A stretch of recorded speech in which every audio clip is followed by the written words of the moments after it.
Welcome back to Geometry, Chapter 7, Section 1 in this book. It's called Rigid Motion in a Plane, and the chapter is called Transformations. So, notice my board is very colorful. This is definitely a drawing part of geometry. Remember in the very beginning I told you geometry was drawing, it was lawyering, and it was shapes, and it's math. So this is kind of the drawing part of it. So what this is, it is moving a shape like at one place on graph paper to somewhere else, or in a plane. Remember, plane is just sort of fancy for your piece of graph paper. Now, when you take a shape and move it to somewhere else in a plane, then that's called a transformation. And what makes this hard is not the math, it's easy. In fact, there's really not much math to this, it's drawing. It's the words. And in particular, they found too many words that are too similar. So, transformation means moving a shape. First, you start with the shape you want to move, and it's called the pre-image. It's the original. And then you move it somewhere, and where you move it to is called the image. Just like how a photograph, the picture is an image. Does that make sense? Okay, so here, this one is called a reflection. It's a reflection, and what that means is we're going to take this blue pre-image, and we're going to flip it over this line to make an image. Can you imagine that? Imagine it's like a book where you're turning the page, and then you pick up your F and you turn it over here, and now it's the image. Now, me being dyslexic, this is very difficult because those kind of look the same to me. Here's the next one. It's called a rotation. Here I have my pre-image, my blue F. It's tied to a string attached to a thumbtack. Can you imagine that? And I'm going to rotate it around over to here, and now that's the image. This one is a translation. It's a slide. And so that's one thing that makes it hard. A transformation is to move it in any way.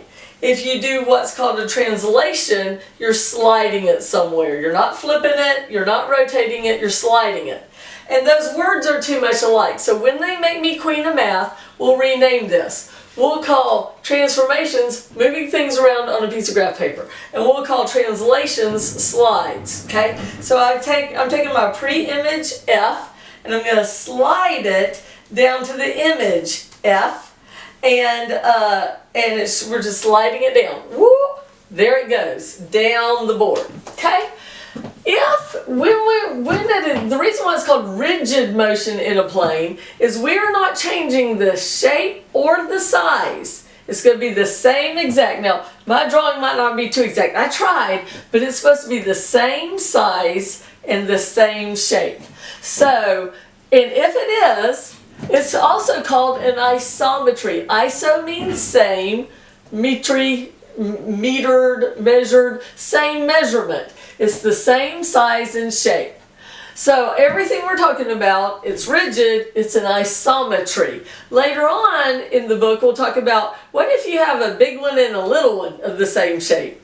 That's something different. These are the same size, all right? So here we've got one, and this is what they call naming. I have my pre-image triangle, ABC, and it's going to get flipped over the y-axis. So it's a reflection. Reflection is flipping over something.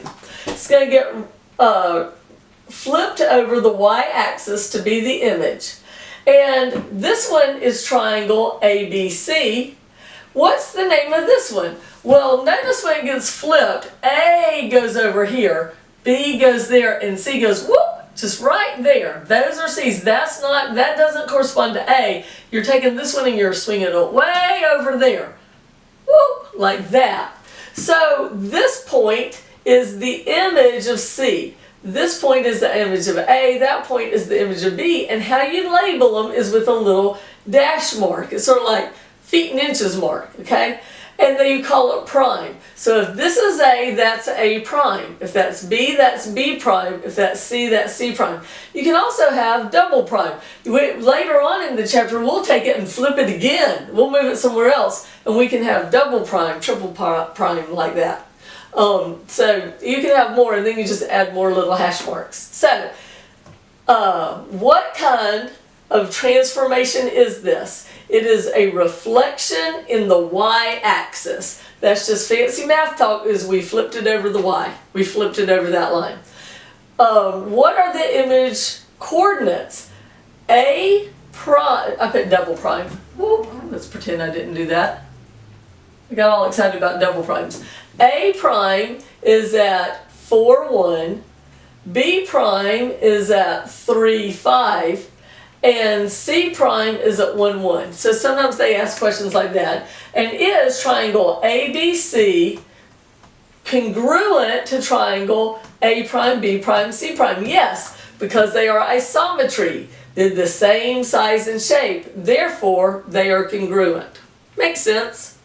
Okay, mapping. Another way to say this is you're mapping it. It means like if this was a block toy, remember those block toys you used to have as a baby, and it'd be cut out in wood and it'd have a little handle on it, and your little uncoordinated baby self would take that little picture of a train or something and go, and then it'd go chunk, and it'd chunk in to the board where it was a dent because it was the cutout was the same size and shape as the hole for it, okay? So it's sort of that idea that you can take this one, and if it was a block toy, it would go chunk into that one. So it's also, you could map it, you could put it exactly on top of the other one. So sometimes this is called mapping. So here I've got triangle ABC, and this line means that it is a mapping, meaning that it would slide and fit right on top of triangle DEF. So a lot of these things are different ways of saying the same thing. And so if you see this shape, arrow, that shape, that means we just slid it down. And how you write it, how you name the triangles, is you have to name them in order of what matches. A matches D, so they both come first. B matches E, so they both come second. And C matches F, so they both come third. One time I had a kid who thought you put them in alphabetical order, and not necessarily. You put them in order of what matches when you name the triangles. Order of matching. All right, here's a rotation mapping. I've got this blue pre-image, and I'm going to swing it around on my string and push pin, chink, until it gets to the red image. Now, so this triangle PQR goes with triangle XYZ. We're swinging it around, so Q goes with Y, R goes with Z, and P goes with X. If you can imagine that, swinging it down. Okay, so my question was, if R is 35 degrees, then what is Z?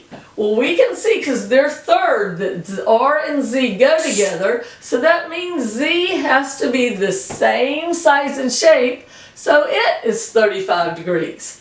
And we see that line PQ is 3, PQ, and they want to know line XY. We can see that both of those are the first two, so they correspond, so that means line XY or YX is also 3. So this is fun. For this chapter, I want you to use your colored pencils. I want you to draw neatly.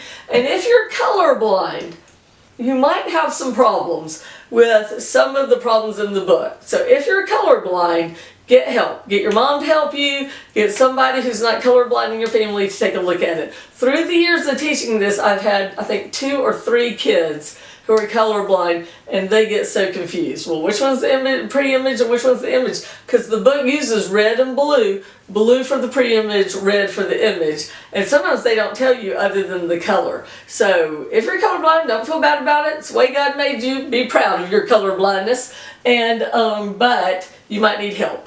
All right? Math is great, even if you're colorblind, I promise.